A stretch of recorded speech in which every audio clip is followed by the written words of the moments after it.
सभी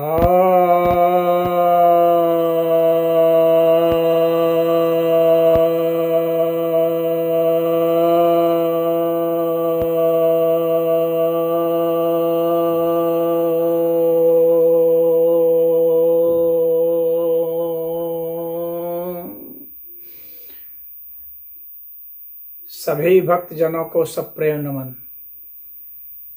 भक्तों, आज मैं आपके समक्ष श्रीमद् भगवद गीता के 12 अध्याय, जिसे कि भक्ति योग भी कहते हैं, के 9वें श्लोक की व्याख्या करने जा रहा हूं। यह 9वां श्लोक है। श्री भगवान वाच, भगवान कहते हैं, अथ चित्तम समाधातुम न शक्नोषि मयि स्थिरम् अभ्यास योगेन ततो माम इच्छाप्तुम धनंजय। अर्थात हे धनंजय, यदि तुम अपने चित्त को मुझ में स्थिर नहीं कर सको,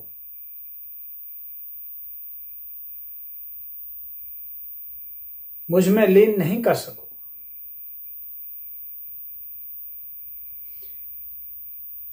तो अगर तुम स्थिर करने में समर्थ नहीं हो तो तुम क्या कर सकते हो कि अभ्यास योग के द्वारा तुम मुझे पा सकते हो, प्राप्त कर सकते हो। भगवान ने यहां पर अभ्यास योग की बात बताई है। यह एक योग है जिसके विषय में बहुत कम लोग जानते हैं।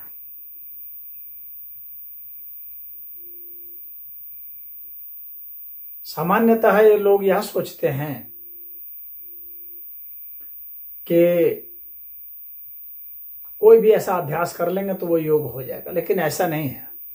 खैर, हम इस पर आएंगे, लेकिन इसके पहले हम समझते हैं जो इस श्लोक का जो पहला पद है उसको समझते हैं कि यदि तुम अपने चित्त को स्थिर नहीं कर सको, मुझ में स्थिर नहीं कर सको,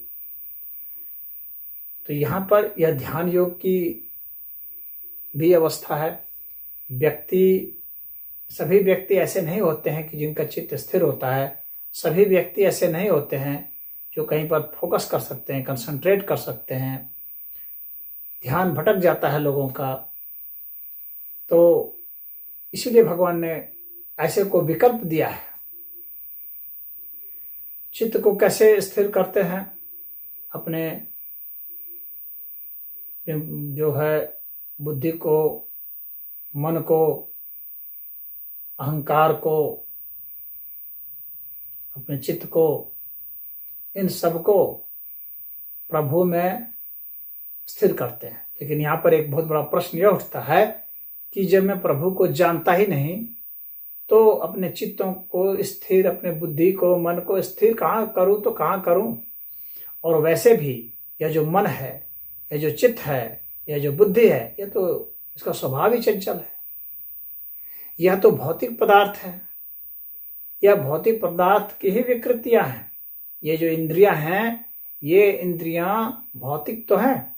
तो जब ये भौतिक हैं तो इनमें स्थिरता की संभावना कहाँ उठती है? नहीं उठती है। तो फिर भगवान ने यहाँ क्यों कहा? भगवान ने इस वजह से भी कहा क्योंकि भगवान इसके नेचर को जानते हैं कि यह अस्थिर है। तो अस्थिर कैसे स्थिर होता है?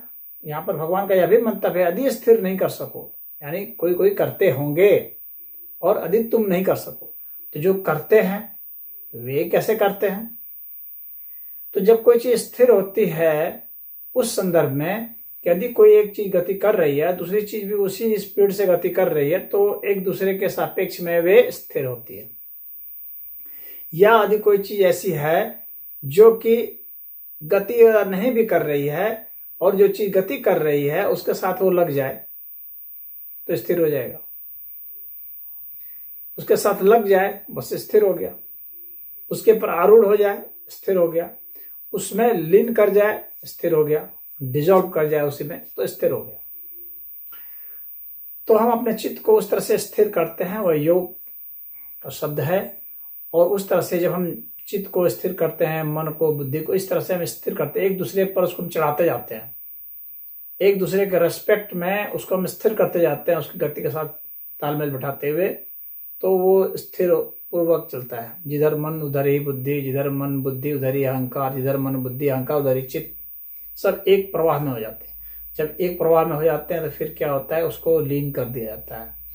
किसमें लीन कर दिया जाता है? अनंत में। प्रभु को नहीं जानते हैं लेकिन अनंत तो सिद्ध हो जाएगा ना, तो उस अनंत में हम इसको लीन कर देते हैं। वही जो है स्थिरता। लेकिन वह जो स्थिर करने का तरीका है वह कठिन होता है। इसलिए भगवान कह रहे हैं कि यदि वह नहीं कर सको तो क्या करोगे? तो अभ्यास योग के द्वारा। यहाँ पर अभ्यास और योग दो चीज हैं। सामान्यतः हम किसी चीज को बुद्धिपूर्वक विवेकपूर्वक उसको जब हम बढ़िया से बढ़िया करने की कोशिश करते हैं, परफेक्शन में करने की कोशिश करते हैं किसी चीज को, जो हम कल्पना करते हैं उस इमेजिनेशन तक, जो हमारी कल्पना है उस तक उसको कर्म में जब ढाल देते हैं वो अभ्यास कहा जाता है। यानी हमारी अंदरूनी एक कोई कल्पना होती है, उसमें हम अपने कर्मों को ढालते हैं, अपने व्यवहार को ढालते हैं, अपनी इंद्रियों को ढालते हैं, तो वह अभ्यास होता है। लेकिन यह अभ्यास कोई योग नहीं है जब तक योग के लिए अभ्यास नहीं होगा। यानी जब तक ईश्वर से मिलने की उत्कंठा नहीं होगी, ईश्वर के प्रति हमारा समर्पण नहीं होगा, हमें संसार नहीं चाहिए, हमें कुछ नहीं चाहिए, हमें तो बस ईश्वर ही चाहिए। चाहे मेरा कुछ भी बिगड़ जाओ, चाहे मेरे घर में कोई मरो कोई बचो, कुछ भी बिगड़ो, चाहे दुनिया में कुछ भी बिगड़ो, सिवाय ईश्वर के मेरे मन में कुछ नहीं। ऐसा जब होता है तो इसका मतलब योग हो गया। अब जब यह योग के लिए हमारी पूरी मनोदशा हो गई, अब इसमें क्या होगा कि हम इसके निमित्त जो भी करेंगे वह हमारा अभ्यास हो जाएगा उस योग को करने के लिए। यानी यदि हम मूर्ति को धोते हैं, यदि फल चढ़ाते हैं, फूल चुनते हैं, धूप दीप अगरबत्ती कुछ भी दिखलाते हैं, पाठ पढ़ते हैं, गीता बाँच रहे हैं, उपनिषद पढ़ रहे हैं, भागवत पढ़ रहे हैं, या हम कीर्तन कर रहे हैं, भजन गा रहे हैं, या प्रवचन सुन रहे हैं, या सत्संग कर रहे हैं, आरती कर रहे हैं, या भगवान को नैवेद्य चढ़ा रहे हैं, या प्रसाद चढ़ा रहे हैं, फिर उन्हीं का प्रसाद जो है फिर पा रहे हैं, खा रहे हैं। जो भी कर्म हम कर रहे हैं सब भगवान को समर्पित करते हुए कर रहे हैं। तो ये लगातार हमारा अभ्यास हो रहा है। और किस लिए हो रहा है? सिर्फ और सिर्फ योग के लिए। किस लिए हो रहा है? सिर्फ और सिर्फ प्रभु से मिलने के लिए। उनके मिलने के सिवा चित्त में और कुछ भी नहीं है, और हमको कुछ चाहिए नहीं। बस यह हमारा लक्ष्य रहेगा कि हम को वही चाहिए, उसी के लिए हम बार बार प्रयास करते रहते हैं। तो इसी का नाम जो है अभ्यास योग है। हम जप करेंगे तो वही करेंगे, मंत्र बोलेंगे तो वही बोलेंगे, तप करेंगे, बैठेंगे तो वही बैठेंगे, ध्यान लगाएंगे, खड़े हैं तो उसी के लिए, चल रहे हैं तो उसी के लिए, सो रहे हैं तो उसी के लिए। ऐसा लगातार हम करेंगे। हर चीज जो हम करेंगे उसी में उनको पुकारेंगे। तो यह जो है अभ्यास योग है। उस योग के लिए अभ्यास है। उस योग के लिए हम कई तरह के कर्म कर रहे हैं, कई तरह के उपक्रमों में हम गुजर रहे हैं। यही यहाँ पर इनके लिए कहा गया है कि उनकी जो दृष्टि है सिर्फ उसी में। और जब हम चल पड़ते हैं तो प्रभु भी चल पड़ते हैं।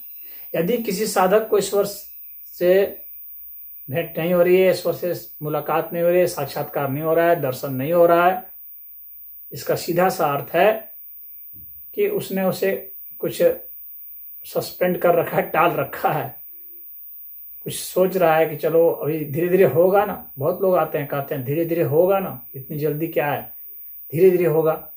धीरे धीरे होगा मतलब कि बाकी जो कुछ समय जो है इसको मैं भोग लूँ पहले, मतलब मैं भोगूंगा, कभी कुछ समय मिल गया तो ठीक है, थोड़ा भजन भी गा लूंगा। मतलब ईश्वर की प्राप्ति की कोई भीतरी अंदरूनी इच्छा नहीं है।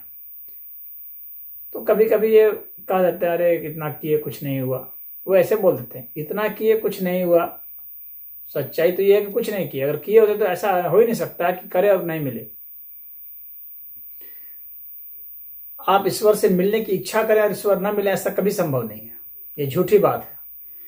ईश्वर से मिलने की यदि आपकी प्रबल इच्छा है, इतनी इच्छा है कि उसके लिए आप कुछ भी छोड़ने के लिए तैयार हैं, कुछ भी पाने के लिए तैयार हैं, कुछ भी करने के लिए तैयार हैं, कुछ भी विचारने के लिए तैयार हैं, तो ईश्वर अवश्य ही मिलेंगे, मिलते ही है।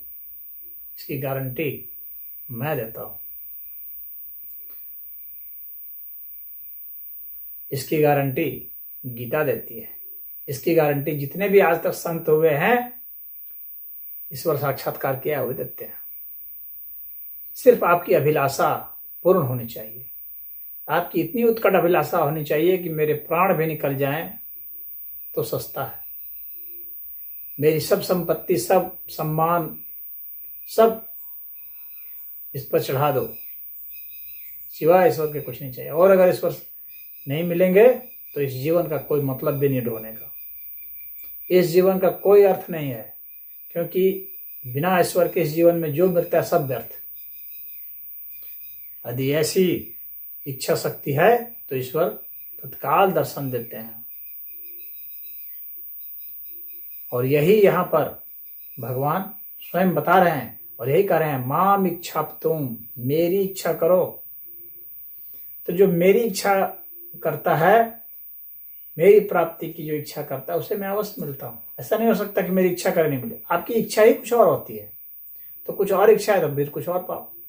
सिवाय भगवान के और कुछ नहीं पाना है, ऐसी इच्छा होनी चाहिए। इसी को अनन्य भक्ति कहते हैं।